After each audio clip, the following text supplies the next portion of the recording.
Hey everybody, it's Marko Djordjevic here, live in Las Vegas, Nevada. It is technically day 0 of MineCon. Beside me here, I have a man who probably doesn't need an introduction, but just to be safe, he is Markus Persson, better known as Notch. Notch, is it okay if I call you that? You call me Notch? Yes, absolutely. All right, let's start off, off the bat. It is day 0 technically. It's Thursday night. What's going through your mind right now? Right now, we just did the press pre-thingy, and the jet lag is really starting to kick in. So the goal is to stay awake for 6 more hours and go to bed. So right now I'm thinking, let's just do an awesome interview and then focus on other things. So last night you guys, officially released Minecraft on the iOS. What went through your mind during that time? We were it was scheduled to be released tonight or tomorrow during the event, so I wasn't aware that it was actually being released. So I found out this morning that it was actually like the top grossing app. That's pretty grossing. So that's pretty awesome. Now, of course, with the release of the iOS version, Friday, you guys will officially release the proper full release of the game on PC. How has it been, at your offices, and you personally? What has gone through your mind, and what has been, the last few weeks running, with MineCon, with Minecraft, with everything? What's going on? How does it feel? Yeah, well, the last couple of weeks have been very, very stressful. It's been just trying to finish the game and trying to make something that's fun, because it's kind of like, it's not the finished or the final version, but it's kind of like the full version, and trying to figure out what that is and try to make the best possible version has been very intense. And then Jens and I spent Sunday working some extra time in the office, and then Monday and Tuesday we didn't work on it at all, and that was a huge relief. We could just look forward to actually going here, and now we're here, and it feels pretty good. Anything you want to kind of share in terms of what people can expect once they start playing the game? Well, it's pretty much the same as the last version, except we focus more on late game content. So the first time we started up, it's going to be the same, but as you explore the nether more and you start figuring out what the end is, then you're going to find some more interesting content. Now, what was the decision, why did you guys think that MineCon would be a good idea to showcase the game and your other products? Yeah, last year we kind of did a spontaneous MineCon just for fun, which was basically just 8 people in a park in Bellevue, I think. And we joked about having another one this year, and as the company grew I realized, yeah, we could do that. So everyone just decided we could do that, so we just decided to do it. I think it's a great, because we're very open and we talk to the fans a lot. And I think this is a very good way to actually get to celebrate with the fans the full release of Minecraft.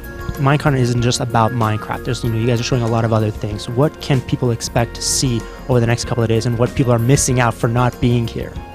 I think the primary focus is still on Minecraft, because it's like our biggest product. But we're showing Scrolls and Cobalt, which people can actually try out and play. Or at least they can try Scrolls. I don't know if we have a demo of Cobalt. I think we are.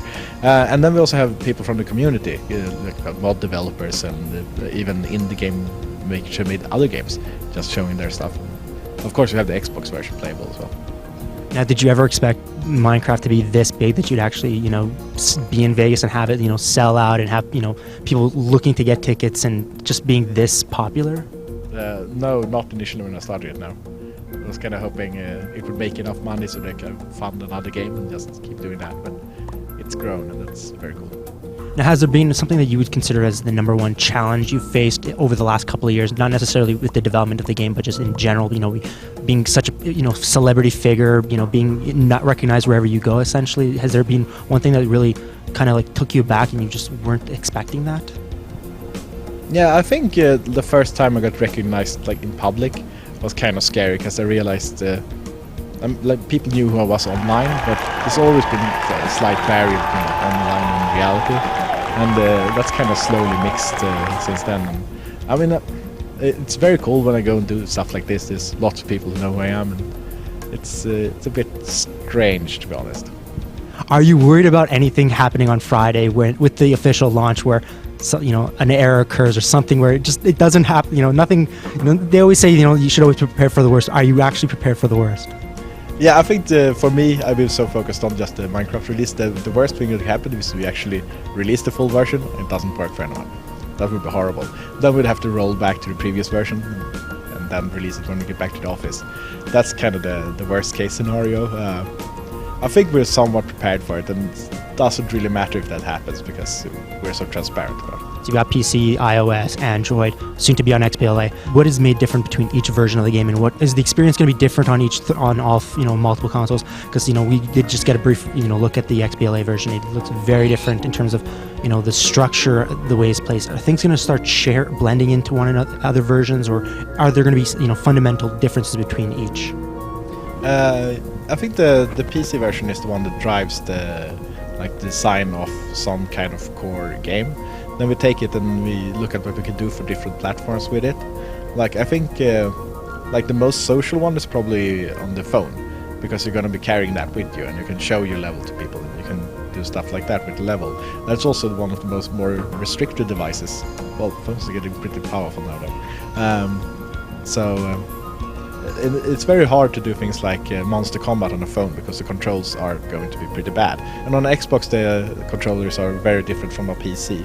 For example, the biggest difference there is we have to change the crafting, because if we had the same crafting on the PC version as on the PC version, it would turn into kind of name entry, just boop boop boop click boop boop boop click boop boop. It's going to be very boring. So that's also changed to be more instant. It's really about what the user on that platform expects from the game. A lot of people, even though Minecraft is very popular, there's still a lot of people who don't know what Minecraft is. If you were to give them, the elevator pitch on the game to someone who's never experienced Minecraft, they aren't sure. They've heard of it, but they aren't sure what it is. What would you use to sell them to Minecraft? Well, it's basically a big world made out of cubes that you can move around, and the cubes have different materials and there are monsters. All right, pretty straightforward to the point. Now, last question. What are you now looking forward to after the Minecraft MineCon is done and you've released the full version? What are you looking forward to doing next? I'm going to take a brief vacation to play games. Any in particular? Yeah, Skyrim. Okay, like most people are. All right, perfect. Well, thank you very much for spending the time with us. Good luck with everything today, and I look forward to seeing more of the show in the next couple of days. Thank you.